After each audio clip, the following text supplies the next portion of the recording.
देशामध्ये लोकसभा निवडणुकीचा रणसंग्राम सुरू झालेला आहे आणि पुणे जिल्ह्यामध्ये येणारे जे 4 लोकसभेचे मतदारसंघ आहेत, शिरूर, मावळ, पुणे, बारामती या मतदारसंघामध्ये काय होऊ शकतं हे आज आपण कोण होणार खासदार या शोच्या माध्यमातून थेट पत्रकारांच्या नजरेतून जाणून घेणार आहोत। सर, पुणे लोकसभा मतदारसंघ म्हटलं तर चौरंगी लढत या मतदारसंघामध्ये पाहायला मिळते। तुमच्या नजरेतून काय विषय? नाही, आतापर्यंत ही मला दुरंगीच लढत वाटते। तुम्ही म्हणताय चौरंगी, पण आता एक आठवडा 8-10 दिवस राहिलेले आहेत। पण ही मुरलीधर मोहोळ महायुतीचे उमेदवार आणि महाविकास आघाडीचे उमेदवार रवींद्र धंगेकर यांच्यातच ही लढत आहे, दोघातच लढत आहे। MIM आणि वंचितच्या एंट्रीमुळे मतविभागणी होण्याची शक्यता? प्रत्येक पक्षाचा एक वोटर असतो, दरवर्षी एक वातावरण वेगळं असतं। 2019चं जर आपण गृहीत धरून आत्ता चालू तर तशी परिस्थिती तरी पुण्यामध्ये नाही आहे। फार काय असा मोठा फरक त्याच्यामुळे काय पडणार नाही की तो यांचा मतदार तो यांना मत देणार होता, आता तो इथं अडकला आहे, असंही 30-32 उमेदवार असतात, तिथंही वोट शेअरिंग होत असतं। जो गेल्या वर्षीचा इम्पॅक्ट होता 2019चा तो आत्ता यावर्षी पाहताना मिळत नाही आहे। म्हणजे तसा पब्लिकमध्येही ती चर्चा आता संपलेली आहे। आणि ही पंतप्रधान मोदींची सभा आणि राहुल गांधींची सभा, तर यामुळे जो फरक पडला आहे ती दोघांमध्ये ती सेंट्रिक झालेली आहे आता सध्यास। काय सांगाल सर पुणे लोकसभेबद्दल? पुणे लोकसभेमध्ये दुरंगी लढत होण्याची शक्यता आहे। याच्यामध्ये जर आपण पाहिलं तर पूर्वापार हा काँग्रेसचा बालेकिल्ला राहिला आहे आणि अलीकडच्या काळामध्ये भाजपचं वर्चस्व राहिले।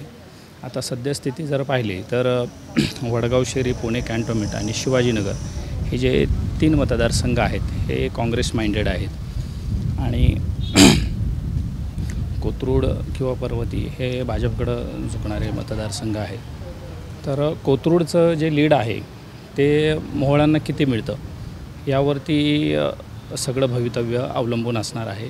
आपण जर मागच्या विधानसभेचा आढावा घेतला तर ज्यावेळेस मेधा कुलकर्णी प्रतिनिधित्व करत होत्या त्यावेळेस त्यांना एक 65,000चं लीड कोथरूडमधून मिळालं होतं आणि मागच्या वेळी म्हणजे 2019मध्ये चंद्रकांत पाटलांचं लीड हे 25,000पर्यंत घटलं होतं। तर यावेळेस ते किती राहणार त्याच्यावर बऱ्याच गणित अवलंबून असेल। सर, पुणे लोकसभेकडे सगळ्यांचंच लक्ष लागलं आहे, काय सांगाल? पुण्यामध्ये तुम्ही म्हणालात की चौरंगी लढत आहेत, पण तसं काय नाही आहे। चित्र सरळ सुरुवातीपासून भाजप विरुद्ध काँग्रेस हे असंच गणित राहिलेलं आहे। तुम्ही वंचितचा मुद्दा जो काढला आहे, वंचित किंवा MIM ह्यांचा जास्त फरक का पडणार नाही, कारण ह्यांची एंट्री फार उशिरा झाली, त्यासाठी इथं मानसिकता तशी तयार झाली नव्हती। आणि जर तुम्ही इथले प्रचार सभा पाहिला किंवा प्रचार पाहिला भाजपचा म्हणा किंवा काँग्रेसचा म्हणा, तुम्हाला दिसेल की जो ह्यांचा वर्ग होता म्हणजे मतदार होता वंचितचा म्हणा MIMचा, तो आधीपासूनच काँग्रेस किंवा भाजपमध्ये विभागला गेला होता। तर आता त्यांना ते परत मागे वळून जायची त्यांना गरज वाटत नाही। तर ही सरळ फाईट भाजप विरुद्ध काँग्रेसच होणार आहे इकडे। सर, मोदींची सभा झाली, त्यानंतर राहुल गांधींची सभा देखील पाहायला मिळाली, कसा इम्पॅक्ट पाहायला मिळेल? मला वाटतं पुण्यात प्रमुख 4 म्हणजे 35 उमेदवार असले तरी प्रमुख 4 उमेदवार आहे आणि त्यातल्या त्यात ही लढत सरळ दुरंगी होणार आहे, थेट सामना होणार आहे काँग्रेस विरुद्ध भाजप। पहिल्या टप्प्यात असं चित्र होतं की भाजप कागदावर असो किंवा आपण 2014 आणि 19चं उदाहरण देतो त्याची आकडेवारी घेतली तर भाजप फार तुल्यबळ मानलं होतं। पण आता परिस्थिती तशी नाही आहे। गेल्या 10 वर्षातलं चित्र बदललं आहे। भाजपविषयी अँटी इन्कम्बन्सी आहे। 2014 असो किंवा 19 असो काँग्रेसने ज्या उमेदवार दिले होते त्या तुलनेत आत्ताचा काँग्रेसचे जे उमेदवार आहेत रवींद्र धंगेकर ते पण अत्यंत तुल्यबळ आहेत। त्यामुळे ही लढाई अगदी चुरशीची होणार आहे। त्यात एक गोष्ट आहे की भाजपच्या फार काही गोष्टी जमेच्या बाजू आहेत। म्हणजे भाजपचे उमेदवार मुरली मोहोळ हे एक तगडा उमेदवार आहेत, एक असा पुण्याचे महापौर म्हणून त्यांनी काम केलं आहे। मराठा उमेदवार आहे, एक चेहरा आहेत, पक्ष संघटना आहे। त्यामुळे काँग्रेसला अजून ताकद लावावी लागेल। वंचित आणि MIMचा फारसा प्रभाव राहणार नाही। मतदारांच्या काही गोष्टी मला वाटतं लक्षात येतात, जसं आत्ता अजयनी सांगितलं की MIMने अखेरच्या क्षणी उमेदवार दिला, पण मुस्लिम मतदारांमध्ये अजून कुठेही MIMच्या मागं मुस्लिम मतदार जाईल अशी परिस्थिती नाही। हीच अवस्था कुठेतरी वसंत मोरेंच्या बाबतीत दिसती। 2019ला जेवढी वंचितनी मतं घेतली होती तेवढ्या मतांपर्यंतसुद्धा ते पोचतील का नाही याबाबत सुद्धा साशंकता आहे। एकंदरीत चित्र असंच आहे की धंगेकर विरुद्ध मोहोळ हा सामना आहे आणि त्या सामन्यात लढाई चांगली होईल, एकांगी निवडणूक होणार नाही। पुणे लोकसभेमध्ये जर आपण दोन्ही उमेदवार जे आहेत भाजप असतील किंवा काँग्रेस असेल तर हे दोन्ही उमेदवार विजयाचे दावे करतात, प्रत्यक्षात काय स्थिती आहे? साहजिकच दोघंही दावा करणारच, कारण विधानसभेला दंगेकरांना खूप मोठं मताधिक्य मिळालं होतं आणि त्यामुळे त्या ह्याच्यावर ते कॉन्फिडंटली सांगतात की मी निवडून येणार. पण कसं होतं की पुणे लोकसभा मतदारसंघाचा विचार केला तर हिडन मतदार जो आहे तो खूप मोठ्या प्रमाणावर आहे. जरी तो बाहेर पडला नाही किंवा काय, तर तो मतपेट्यांमधनं आपलं मत दाखवू शकतो. आता विधानसभेची जी निवडणूक होती त्या पार्श्वभूमीवर लोकसभेची निवडणूक हे करणं चुकीचं आहे, म्हणजे त्याचं निकष लावणं चुकीचं आहे. दुसरी गोष्ट अशी आहे की पेठांमध्ये किंवा या भागामध्ये जरी भाजपचा मतदार असला तरी उपनगरांमध्ये हा विचार जास्त करायला लागणार आहे, कारण तिथे जे भाजपचे कार्यकर्ते किंवा हे त्यांना त्या मतदारांना बाहेर काढणं आवश्यक आहे. म्हणजे जर ते आले बाहेर तर त्यांना त्याचा उपयोग होऊ शकेल. दुसरी बाजू अशी आहे की दंगेकर मुस्लिम मत, आता त्यांची जी लढाई आहे ती मुस्लिम मतं किंवा या विषयांवर जास्त त्यांना ते लढावं लागणार आहे. कारण लोकल विषयांपेक्षा त्या विषयांवर जे मोदी आत्ता बोलून गेलेत की आत्माविषय बोलले, मुस्लिम हा विषय बोलले, तर ती मतं त्यांना आपल्या बाजूला वळवणं हे त्यांच्या दृष्टीने फार मोठं आव्हान ठरणार आहे. दुसरी गोष्ट अशी आहे की त्यांचं इंटरनल जे राजकारण आहे ते जर ते जिंकू शकले पहिल्यांदा, म्हणजे पद जिंकण्यापेक्षा किंवा खासदारकी जिंकण्यापेक्षा, तर तिथं त्यांचा निम्मा विषय संपून जाईल आणि मग दंगेकरांना हा लढा सोपा जाईल. पण ते आत्ता तरी ग्राउंड लेवलला ते दिसत नाही आहे. त्यामुळे दोन्ही पक्षांचं यांना उपनगर आणि यांच्या इंटरनल हे दोन्ही एक त्यांना साधणं आवश्यक आहे. सर, 2 टप्प्यामधलं मतदान झालं. या 2 टप्प्यामध्ये मतांची टक्केवारी जी आहे म्हणजे महाराष्ट्रातली ती फार कमी राहिल्याचं पाहायला मिळालं. पुणे लोकसभेमध्ये साधारणतः किती टक्क्यापर्यंत मतदान होईल? पुण्यात साधारण आत्तापर्यंतचा जो ट्रेंड आहे तो 50% आसपासच राहिलेला आहे. मुळामध्ये उन्हाळा आहे, तीव्र उन्हाळा आहे, सुट्ट्या असतात, दरवेळेसच असतात, पण यंदा उन्हाळा तीव्र आहे, रविवारला जोडून सुट्टी आलेली आहे. आता आपण गेल्या काही वर्षात पाहिलं, 2014ला पाहिलं तर तो IT क्राऊड जो पुण्यात सेटल झालेला आहे किंवा इथला लोकल आहे तो सुमोटो त्या मतदानाच्या रांगेत होता किंवा त्या सोशल मीडियावर तो खूप स्ट्रॉंग होता. तो आता कुठे दिसत नाही आहे, तो वर्गच दिसत नाही. कारण रॅल्या आणि हे पाहिले तर तेच सगळीकडच्याच पक्षांचं तेच झालं. रॅलीज असो किंवा का असो, तेच ते कार्यकर्ते तिथले लोकल, त्याच्या बाहेरची व्यक्ती की सुमोटो आलेली असं कुठेच पाहायला मिळत नाही.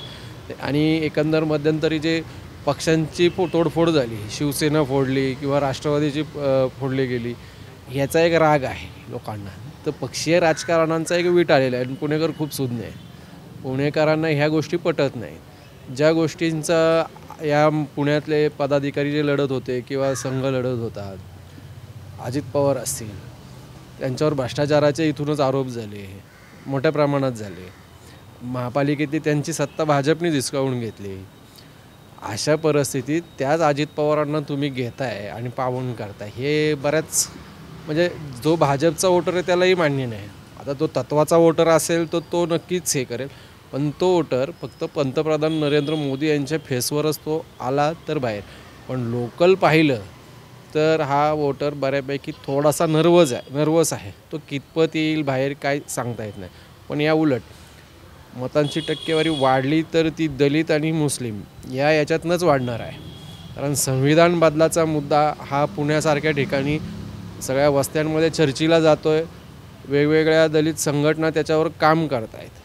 दुसरं, मुस्लिमांबाबतची जी मतांतरं मांडली जात आहेत किंवा धार्मिक ध्रुवीकरण झालं आहे, तर ते आपलं मत यावेळेस वाया नाही जाऊन देणार अशा परिस्थितीत तोही मतदार आहे. कालच्या आम्ही सभेला पण होतो, तो वर्ग मोठ्या प्रमाणात तिथं आलेला होता आणि असं वाटत होतं की तो खेचून नाही आला आहे. तो सुमोटो आलेला पण वर्ग आणि जोशात होता.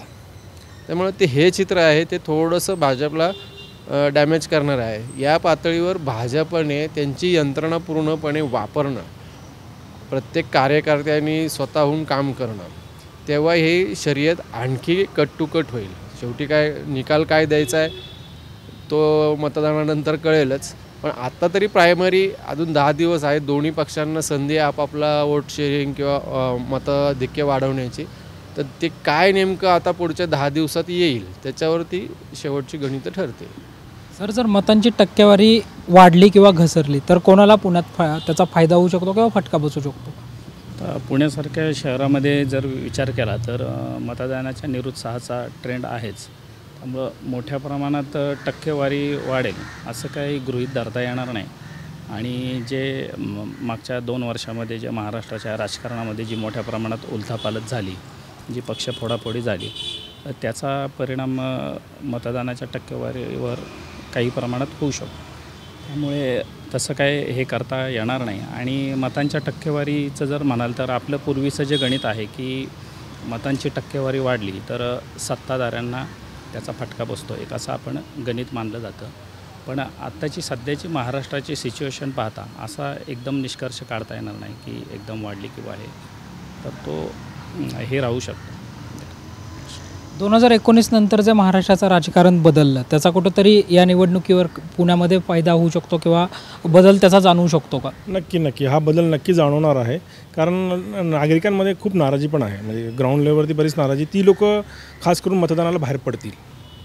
त्यामुळे सत्ताधारी असतील त्यांना ते जड जाईल आणि विरोधक जे असतील त्यांना ही संधी आहे की जे जास्तीत जास्त जे नाराज आहेत त्यांना बाहेर काढलं तर मतदान त्यांच्या बाजूने लागू शकेल.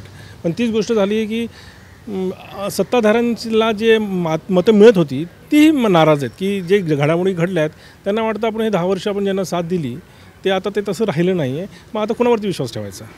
मग ते मतदानाला बाहेर पडण्याची शक्यता कमी आहे. आणि हाच एक मोठा चॅलेंज असेल सत्ताधाऱ्यांना की आपली मतं, हक्काची मतं जास्तीत जास्त बाहेर काढली तर ठीक आहे, कमी झाली मतदान तर आपल्या विरोधात जाईल. सर, कोणता फॅक्टर महत्त्वाचा ठरू शकतो मतदानामध्ये?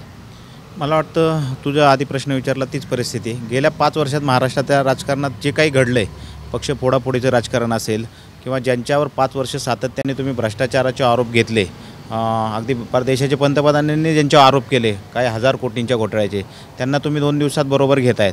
आणि पक्ष फोडले, कुटुंब फोडले, याचा सर्वात जास्त परिणाम ह्या निवडणुकीत दिसतो आहे. स्वाभिमानावर निवडणूक गेली आहे. म्हणजे जे खरं निवडणुकीतले मुद्दे असतात, महागाई असेल, रोजगार असेल, हे सगळे मुद्दे बाजूला पडलेत आणि त्या मुद्द्यावर ही निवडणूक आलेली आहे. आणि तोच कुठंतरी आता महत्त्वाचा पॉईंट ठरलेला आहे आणि त्याच मुद्द्यावर ही निवडणूक पुढं जाताना दिसते. मेट्रो आणि महत्त्वाचे नदी सुधार प्रकल्प आहेत जे आम्ही केले असं भाजपा सांगताना हे मुद्दे पूर्ण करण्यासाठी मोदींच्या विचाराचा खासदार निवडून द्या असं देखील भाजपाकडनं प्रचार केला जातो. त्याच्या उलट काँग्रेसही प्रचार करताना आपल्याला पाहायला मिळते. तर हे मुद्दे किंवा हे फॅक्टर महत्त्वाचे ठरतील? नक्कीच नाही. कारण असं मेट्रो आणि नदी सुधार प्रकल्प हा खूप वर्षापासून आपला भिजत घोंगडा आहे. त्यामुळे हे कोणी केलं, काय केलं, BRT हे सगळे, BRT पण याच्यात एक येतो विषय, पण हे कोणी केले, काय केले हे सगळ्या पुणेकरांना ऑलरेडी माहिती आहे. कारण याच्या बातम्या या विषयात बरेच गोष्टी झाल्यात आणि टेक्नॉलॉजी हब आणि या विषयावर ऑलरेडी हे सगळे आजपर्यंत बोलतच आलेत. पण मला असं वाटतं की आत्ता ही जी निवडणूक हे होती आहे की जसं आता मोहोळ म्हणतात की तुम्ही मोदींकडे बघून मला मत द्या, म्हणजे मला मत नका देऊ तर तुम्ही एक मत मोदींना द्या. तर असं वाटतं आहे की आत्ता ही जी निवडणूक आहे ती खरं तर विधानसभेचा पाया रोवत आहेत सगळेजण, कारण ती बार्गेनिंग मोडवर आहे.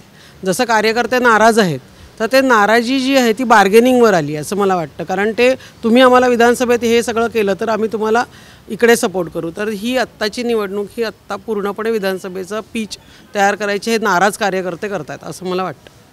नक्कीच. तर पुण्यातील ज्येष्ठ पत्रकारांच्या नजरेतून आपण पुणे लोकसभेच्या बाबतचे अनुमान जे आहे ते थेट पत्रकारांच्या नजरेतून जाणून घेण्याचा प्रयत्न जो आहे तो केलेला आहे. कॅमेरा पर्सन शिवाजी साळुंकेंसह संकेत देशपांडे, टॉप न्यूज मराठी, पुणे.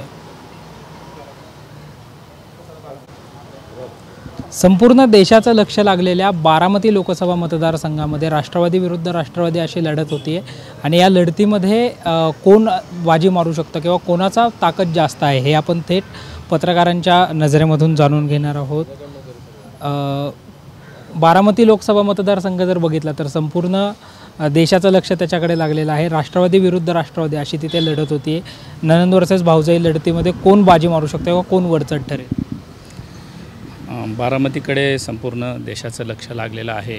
महायुतीच्या उमेदवार सुनेत्रा पवार आणि महाविकास आघाडीच्या सुप्रिया सुळे यांच्यातली ही लढत तशी काट्याची टक्करच होणार आहे. पण तरीसुद्धा माझं व्यक्तिगत मत असं आहे की सुप्रिया सुळेंसाठी बरीचशी गणितं अनुकूल दिसत आहेत. शरद पवारांनी अजित पवारांनी स्वतःच्या पत्नीला मैदानात उतरवल्यानंतर आपली जी जुनी जाणती माणसं आहे अशा अनेकांना सोबत घेतलेलं दिसतं आहे. त्याचबरोबर या निवडणुकीतले जे अनेक फॅक्टर आहे, जसं धनगर समाजाचं जे एक गणित आहे की जानकरांना अगोदर ओढण्याचा प्रयत्न केला परंतु जानकर परत महायुतीमध्ये गेले. त्याच्यानंतर उत्तम जानकर जे आहेत त्यांना राष्ट्रवादीमध्ये पवारांनी पुन्हा म्हणजे उत्तम जानकरांसोबत घेण्यात ते यशस्वी झालेत. त्याचा एक इम्पॅक्ट बारामतीसारख्या मतदारसंघावर सुद्धा होऊ शकतो.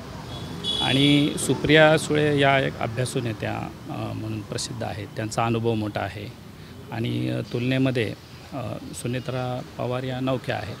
त्यामुळे त्याचा एक त्यांना ॲडव्हान्टेज नक्कीच मिळू शकतो असं एक या मतदारसंघामध्ये वाटतं. आणि बारामतीमध्ये लोकांचा म्हणजे लोक अगदी खुलून बोलत नाही आहेत, पण एक ट्रेंड असा दिसतो की पवारसाहेबांनी सगळा बारामतीचा बेस तयार केला, एक दिशा दिली आणि दादांनीही विकास कामं केली. पण तरी व्यक्तिगत मत आमचं सुप्रिया सुळेंना आम्ही देऊ अशा पद्धतीचं एक लोकांचं एक मत आहे. सर, आत्तापर्यंतची जर आपण निवडणूक बघितली तर असा एक पायंडा पडला होता की पवार परिवारामधने शेवटच्या दिवशीची जी सभा होती तीच सभा घेतली जायची. मात्र आता दोन्ही राष्ट्रवादींकडून म्हणजे राष्ट्रवादी शरदचंद्र पवार आणि राष्ट्रवादी दोन्ही पवार परिवार जे आहेत ते बारामतीवरमध्येच तळ ठोकून बसल्याचं पाहायला मिळते. त्यामुळं होमग्राऊंडवरच कुठेतरी परिवाराची दमछाक होताना पाहायला मिळते. राजकारणात दमछाक कधीच म्हणता येत नाही. निवडणूक ही निवडणूक असते, ती लाखो मतांनी ठरत असते. आत्तापर्यंतची पवार फॅमिलीतली किंवा राष्ट्रवादीतली गणितं असं होती की सगळे एकत्र असल्यामुळे ताकद होती ती फळी होती. आता ती फळी सगळ्या फार शेवटच्या लेवलपर्यंत ती विस्कळीत झालेली आहे. तर ती फळी बसवायची असेल, ती घडी बसवायची असेल तर तुम्हाला शेवटचा धागा किंवा शेवटचा टाका टाकायला खाली उतरावं लागणारच ना. त्याच्यात गैर काय आहे? आज कधी मनमोहन सिंग पंतप्रधान असताना कधी महाराष्ट्रात किती सभा झाल्यात की कुणाला तरी आठवेल का? तसं पाहिलं तर मोदी आज 50-50 सभा जर घेत असतील एवढ्या म्हणजे महाराष्ट्रासारख्या ठिकाणी प्रत्येक जिल्ह्याला सभा देत असतील तर असं म्हणता येत नाही ना. पण त्यांचा जो काही त्यांना आलेला हे असेल अभ्यासातनं निष्कर्ष असतील त्यांचे, त्यामुळे ते तिथे प्रयत्न करणं प्रत्येकालाच गरजेचं आहे, प्रत्येक पक्षाला. आणि निवडणुकीत इगो नाही, कुणीच इगो नाही ठेवावा. शेवटच्या मतदाराला गृहीत धरू नये, असंच धरून चालावं लागतं. मग त्यामुळे ते पवारांना दमछाक होणं वगैरे नाही. ती आता शेवटी कसं आहे की प्रतिष्ठेची लढाई आहे. ज्या पद्धतीने परिवार फुटला आहे त्या ह्याच्यात शेवटी कोणतरी पवारांचंच तिथे सत्तेत येणारे काय निर्विवाद सत्तेच आहे. परंतु तुम्ही का मी ज्यांनी फोडला आहे त्याच्या विरुद्धची ही लढाई ज्यांचं फुटलं आहे ते करता येते. शेवटी जनता कोणाच्या बाजूने आहे तर तो एक वेगळा आहे. ज्यांनी 50-60 वर्ष राजकारण केलं आहे, बारामती सेंट्रिक होते, त्यांनी तुमच्या ताब्यात सगळं दिलं, ते बाजूला झाले. म्हणजे नेतृत्व तुम्हाला दिलं होतं, ते दिलेलं असताना शेवटी तुम्ही जे केलं त्यांच्या मनाविरुद्धच, थोडक्यात त्यांच्या मनाविरुद्ध झालं. त्यामुळे पवारसाहेबांना ते फिरावंच लागणार आहे. आणि आपलंही काही हे टिकवायचं आहे की आपण घेतलेला निर्णय योग्य म्हणून अजितदादांनाही तो तळ ठोकून राहावंच लागणार आहे. त्यात असं चुकीचं असं मला काय वाटत नाही दोन्ही बाजूंनी. दुसरं तुम्ही विचारलं की याचे मुद्दे, शेवटी एक आम्ही जेव्हा बारामती मतदारसंघात फिरतो आहे तर ज्या पद्धतीत अजितदादा काही मतं मागतायत की ह्यांनी 10 वर्षात विकास केला नाही, आता ते सगळे प्रचार करताना एकत्रच होते, तेच सगळं पाहायचे, सगळे निवडणूक यंत्रणा हाताळायचे.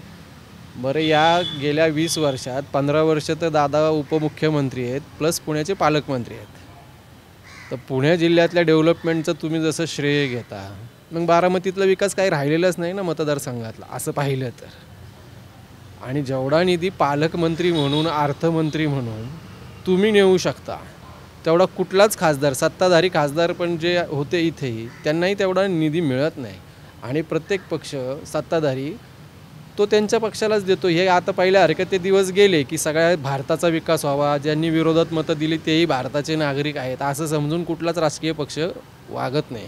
साधा आता आपण सत्ताधार झालं मध्यंतरी तर चंद्रकांत पाटील पालकमंत्री होते, त्यांनी जी DPCची यादी DPDC मधल्या निधीची यादी केली होती, पालकमंत्रीपद त्यांच्याकडनं दादांकडे आलं. त्यानंतर ती यादी त्यांनी संपूर्ण बदलली. का बदलली? आता मित्रपक्षाचे आहेत ना. मग तुम्ही जो करताय विकास निधी नेताय म्हणजे सत्ताधारीच असतो, त्यांच्याकडेच विकास निधी जाणार. सुप्रिया सुळे तर 10 वर्ष विरोधातच आहेत. त्या विरोधकांना किती तिथं से असतो. उलट मला असं आठवतं आहे की कात्रज कोंढवा रस्त्याचा उड्डाणपूल असेल किंवा अजून त्यांच्या मतदारसंघातलं त्या गडकरी साहेबांनी निधी दिलेल्याचं त्यांनी जाहीर कार्यक्रमात सांगितलं. म्हणजे तीच एक गोष्ट मला अशी आठवते. किंवा चांदणी चौकाचं की त्यांनी कौतुक केलं ना. विरोधकांना निधी मिळाल्यावर ते कौतुक करतातच. म्हणजे त्यामुळे खासदाराला मिळणारा निधी आणि अर्थमंत्री पालकमंत्र्यांना निधी ह्याची काही तुलना होऊ शकत नाही. आणि मग जो तो तुम्ही एवढे वर्ष असताना म्हणजे विकास झाला नाही का, हा एक प्रश्न तिथली लोक उपस्थित करतायत का ठराविक लोकांचाच विकास झाला, हा एक प्रश्न स्थानिक लोक उपस्थित करतायत. सर, काय आव्हान वाटतं बारामती लोकसभा मतदारसंघात? मतदार अजूनही कन्फ्यूज आहे तिकडे. बेसिकली मी पहिल्या दिवसापासून ट्रॅक करतो आहे बारामतीमध्ये दिवसाला नरेटिव्ह बदलतं आहे. आधी प्रश्न होता की पवार साहेब विरुद्ध पवार, मग नंतर विकास कामं कोण करणार, भविष्य कोणाकडे आहे, भविष्य पुढे कोण चालू ठेवणार आहे. कारण वय होतं, कोणीतरी मागे पडतं, कोणीतरी पुढे जातं. मग मतदारांनी त्याचा विचार करावा. मग ते बदललं. मग काही घटक पक्ष त्यामध्ये आले, त्यांनी असे वक्तव्य केली ज्याच्यामुळं परत नरेटिव्ह बदलावं लागलं की हे लोकल नाही, हे राष्ट्रीय पातळीवरती निवडणूक आहे. मग ह्याच्यामध्ये प्रत्येक दिवसाला गोष्टी बदलत चाललेल्या आहेत आणि त्यामुळे मतदार कन्फ्युज्ड आहेत. आणि मतदारांनी वर्षोनवर्ष पिढ्यानपिढ्या एका घराण्याला मतदान केलं आणि माणसं समोर डोळ्यासमोर ठेवून केलं. आता त्यामध्ये फूट पडल्यामुळं लोक, एक तरुण पिढी आहे ती पुढचा विचार करायला चालली आहे आणि जी जुनी पिढी किंवा मध्यमवर्गीय ती म्हणते की आम्ही जे मिळवलं आहे आत्तापर्यंत त्याला आम्ही रिटर्न करण्याची हीच वेळ आहे. तर त्या हिशोबाने ते चालेल. पण शेवटच्या क्षणी 2 दिवसात जे काय घडेल त्यावरती सगळं ते ठरेल.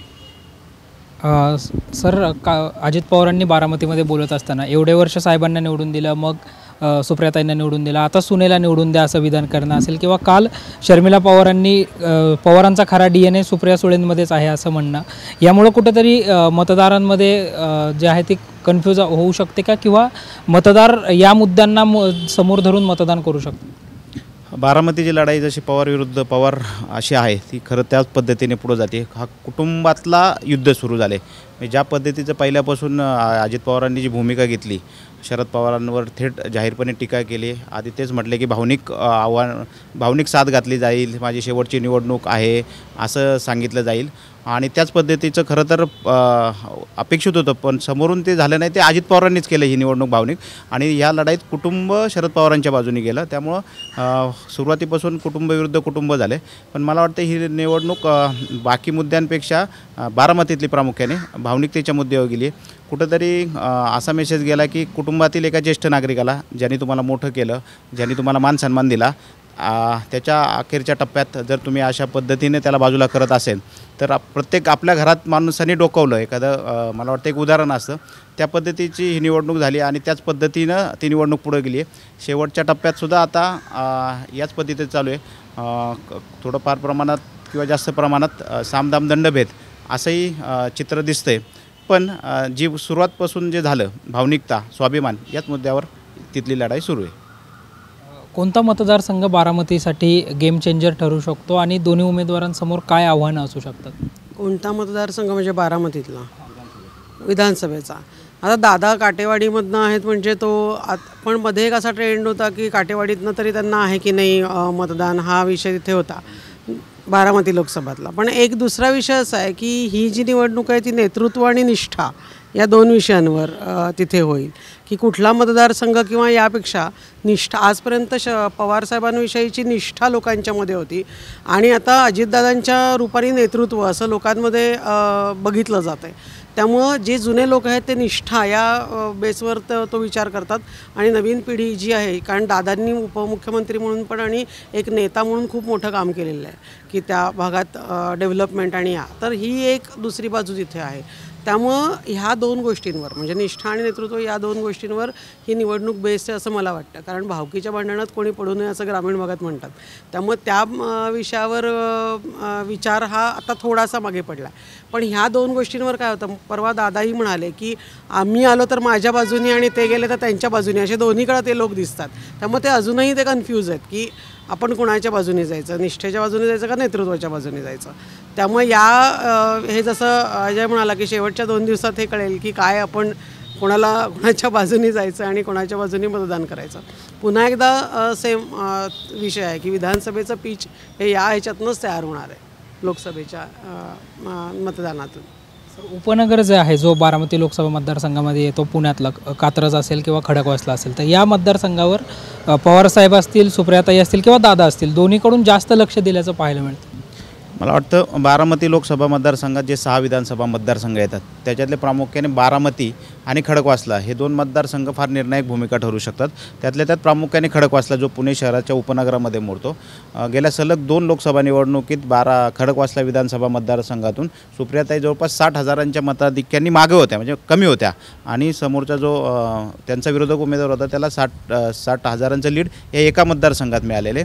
त्यामुळे आता दोन्ही शरद पवार गट असेल किंवा अजित पवार गट असेल त्या सर्वांची जी यंत्रणा आहे ती खडकवासल्यात लागलेली आहे. आपण खडकवासल्याचं थोडंसं 2019चं हे केलं तर तिथं त्यावेळेस कांचन कुल होत्या ज्या उमेदवार, त्यांना 60,000पेक्षा अधिक लीड मिळालं होतं. पण विधानसभेला जेव्हा निवडणूक झाली तेव्हा राष्ट्रवादीचे उमेदवार सचिन दोडके होते, त्यांना अगदी त्या 2,500 फक्त पराभूत झाले. म्हणजे 6 महिन्यात मतदारांचा कल किती बदलला होतो ते त्याच्यातून दिसत आलं होतं.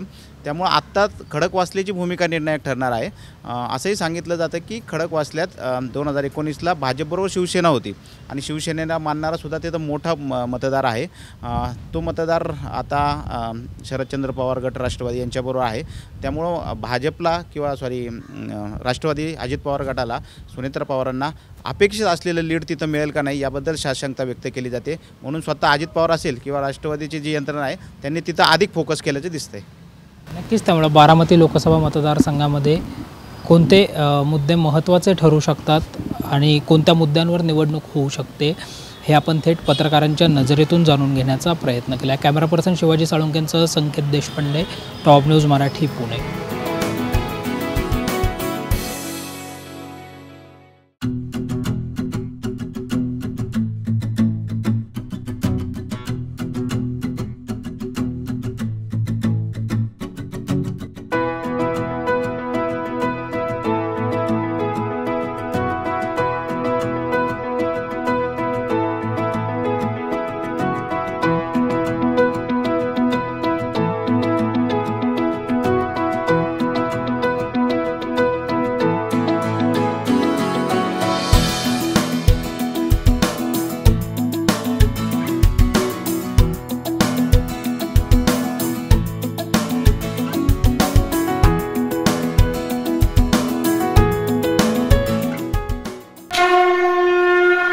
जय भोलेनाथ, जय जय भोलेनाथ. गुरुकृपा ट्रॅव्हल्सची सुनियोजित टूर. उत्तराखंड चारधाम दर्शन यात्रा. पुणे ते दिल्ली, दिल्ली ते चारधाम आणि दिल्ली ते पुणे. प्रवास भाडे प्रत्येकी फक्त 38,500 रुपये. कपलसाठी स्वतंत्र रूम हवी असल्यास प्रत्येकी 45,000 रुपये. पहिला ग्रुप 10 मे 2024, दुसरा ग्रुप 24 मे 2024 आणि तिसरा ग्रुप दिनांक 6 जून 2024. 15,000 ॲडव्हान्स भरून आजच आपलं सीट बुक करा. अधिक माहितीसाठी संपर्क साधा. गुरुकृपा ट्रॅव्हल्स, गजानन महाराज खेडेकर, 94-220-25024, 99-237-16262, 94-235-25427 आणि शुभम गजानन खेडेकर 899-66-2004. त्वरा करा, आजच आपलं सीट बुक करा. जय भोलेनाथ, जय जय Bholenath. Come on guys, hurry up. अरे सुन ना, एक ब्रेक ले लेते हैं. Guys, I'm telling you, तुम लोगों को सही से ट्रैकिंग नहीं आता. But that's okay, you can learn. रोज का ढक्कन देना. ये रेड वाला है, सही वाला देना. अबे ढक्कन, पहले तो सही पानी पीना.